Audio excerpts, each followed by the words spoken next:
¿Eso tenía que garantizar el presidente de la República?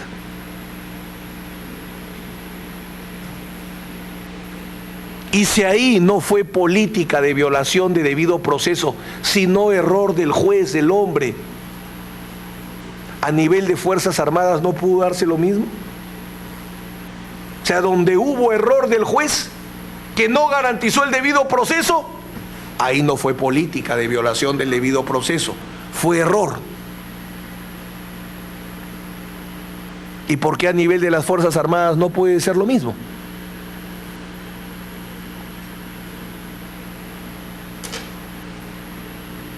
El 12 de mayo del 2002, el decreto ley 25.492, la ley de arrepentimiento. Este es un acto de ejecución de política antisubversiva fundamental. 12 de mayo de 1992, señor presidente, Gobierno de Emergencia y Reconstrucción Nacional, unos meses antes de Cantuta. ¿Cuál era la política antisubversiva que se ejecutaba? ¿Masacren terroristas o denles la oportunidad de la ley del arrepentimiento? ¿La mejor filosofía era el terrorista muerto? O como ha dicho Miyashiro, como ha dicho Benedicto Jiménez, como ha dicho Quetín Vidal, la filosofía radicalmente cambió. Ya el mejor terrorista no es el terrorista muerto, sino es el terrorista arrepentido e informante, que permita cambiar el diseño de ir a la base de un pueblo esclavizado por el terrorismo a la cúpula.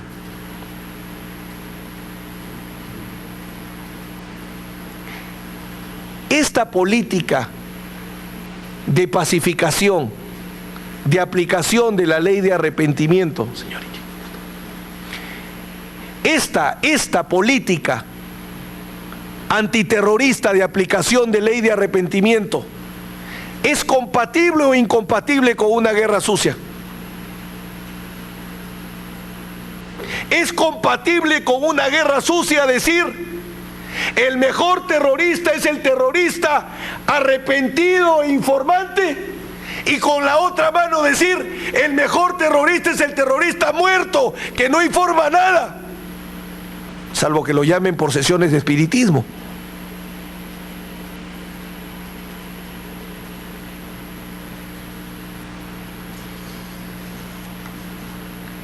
El 2 de septiembre de 1992, decreto ley 25.728. ¿Cómo actúa el gobierno?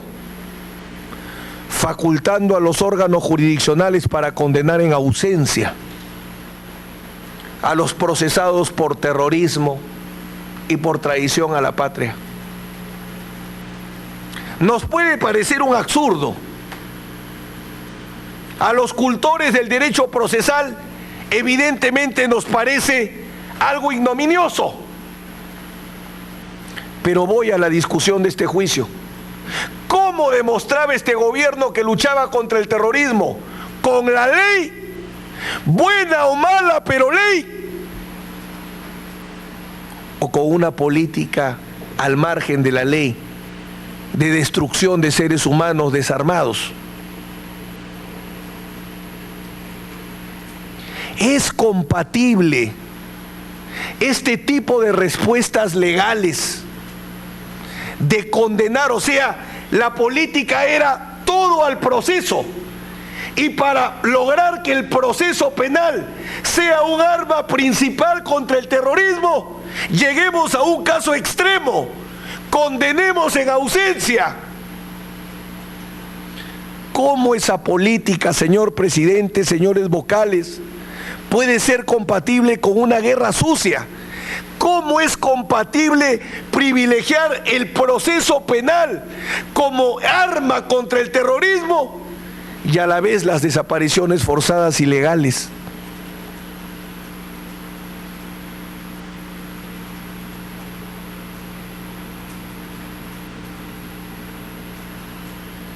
Señor presidente, sostenemos lo siguiente. En el Perú del gobierno del presidente Fujimori no eran necesarias las desapariciones forzadas ilegales, porque con la justicia antiterrorista se desaparecía al que se le daba la gana.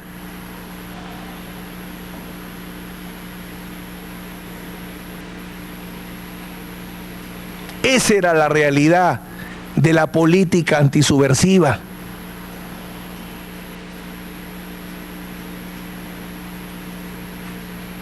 Los jueces sin rostro metían a la cárcel a quien se les daba la gana.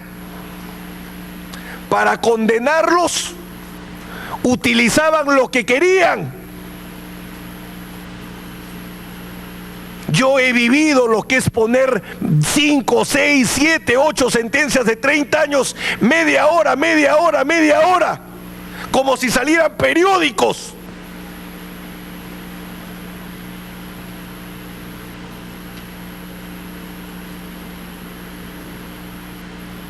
Y lo veía de lunes a viernes en Pixi.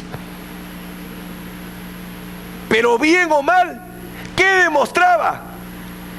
Que el gobierno utilizó como política el proceso penal, no el aniquilamiento, no el asesinato. Entonces vuelve la pregunta recurrente: ¿es compatible este tipo de política con una guerra sucia? Un gobierno que privilegie el proceso penal, que lo flexibilice tanto para procesar y condenar a quien se le daba la gana. Y dicho sea de paso, los jueces sin rostro no decían nada. No recuerdo, me disculparán ustedes mi memoria, no recuerdo algún control difuso para no aplicar la ley antiterrorista. No lo recuerdo. Los jueces penales peruanos han sido tan exquisitos que al proceso penal sumario sí le han aplicado control difuso. Pregunto, ¿y quién mejor que el presidente de este tribunal para podernos responder? ¿Hubo jueces que inaplicaron por control difuso la legislación antiterrorista? Me atrevo a decir que en ningún caso. Porque finalmente todos estaban convencidos, no eran porque eran violadores de derechos humanos. Todos estaban convencidos que ese era el camino. Camino correcto o incorrecto, no es el momento juzgarlo, pero sí la opción política: asesinato o proceso penal. Proceso penal. Entonces, ¿dónde es compatible la guerra limpia con la guerra sucia?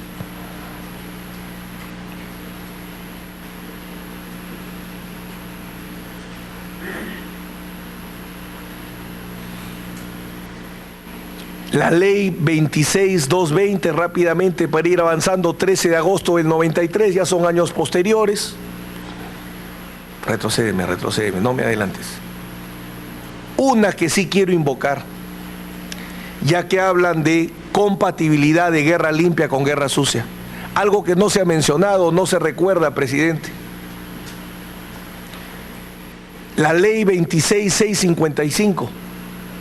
17 de agosto del 96, cuando se creó la famosa Comisión de Indultos.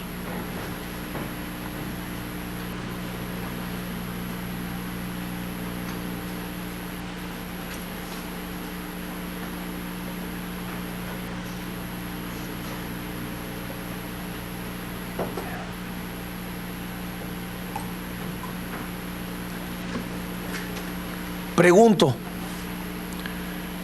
¿era compatible una guerra limpia, una política antisubversiva de pacificación con una guerra sucia, si en expresión de esa política de pacificación se creó el sistema de reconocimiento de errores judiciales con todos sus defectos, que en vez de llamarle por su nombre error judicial, le pusieron indulto?